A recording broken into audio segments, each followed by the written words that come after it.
on, everybody? Welcome to the channel. So good to have you here. So, got the opportunity to watch Mission Impossible: The Final Reckoning. Tom Cruise supposed um, final movie as Ethan Hunt, and this is supposed to be it. That's why it's called The Final Reckoning. So, here is my non-spoiler review of this movie. First, I'll talk about what I like. I am a big fan of the Mission Impossible series from one all the way to here. There were some really, really good ones, and there were some okay ones. But that's going to happen when you have that many movies, right? Uh, Ghost Protocol and Fallout being probably two of my favorites. Mission Impossible 2 being a little on the um, low end of the scale when it comes to Possible movies. And I thought that the first part to this movie, because it was split into two parts, was okay.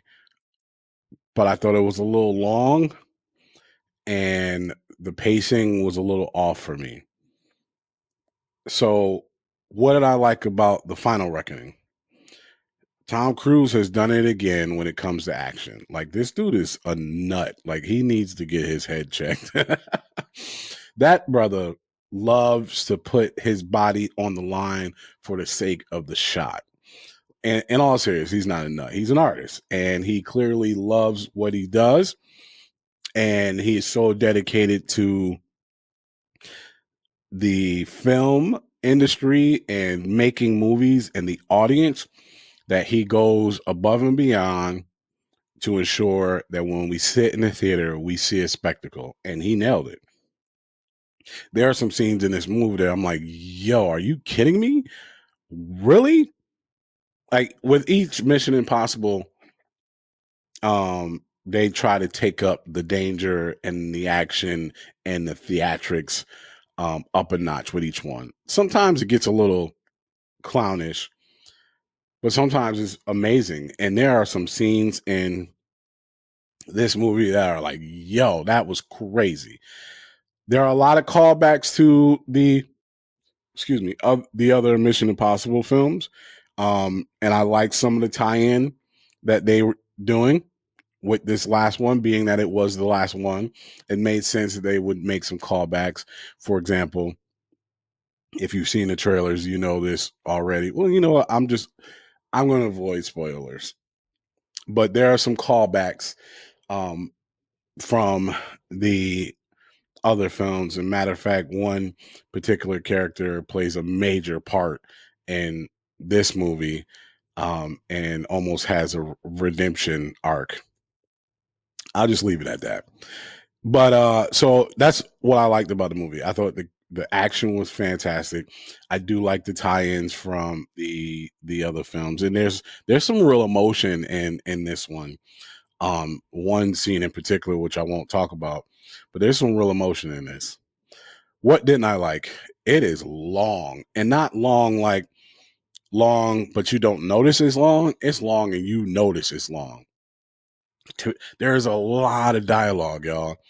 There's a lot of dialogue explaining things as if they think that the story is too difficult for the audience to follow. So they have to put in all these long ass monologues explaining what happened and what's about to happen. Like, there is a lot of that. Like, this movie was like if mansplaining was a movie for real, because there's a lot of it and it's long. I think they could have cut a good 40 minutes out of this film and the movie wouldn't have been impacted. Like, it's like that. So because of that, the pacing is horrendous. Like, there are moments that you're just like, dude, are you kidding me? It's really slow. Now, some of this build up you want in a film. You want build up because then the payoff is dope and the action scene and all that is dope. But because there's so much dialogue about stuff that they already like, some of the dialogue is when you have a meeting at work and then they send you an email showing you everything that was discussed at work instead of just a quick high level recap, like all of the notes. Like, we just went through this and now you just sent me everything. That's how this film was. And because of that, when you get to some of the action scenes, you're like so wore out that I don't think like it has the impact on you that it would have if they cut some of that extra dialogue out.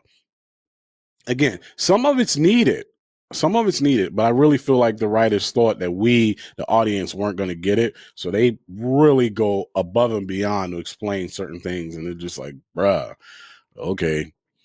So that was kind of off-putting to me, was the pacing and the amount of over explaining that they did.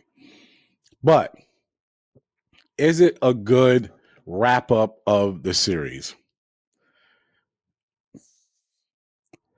I'm gonna say yeah. And the reason why I pause is because, again, the pacing of this film is so slow. It's long, y'all. It is long.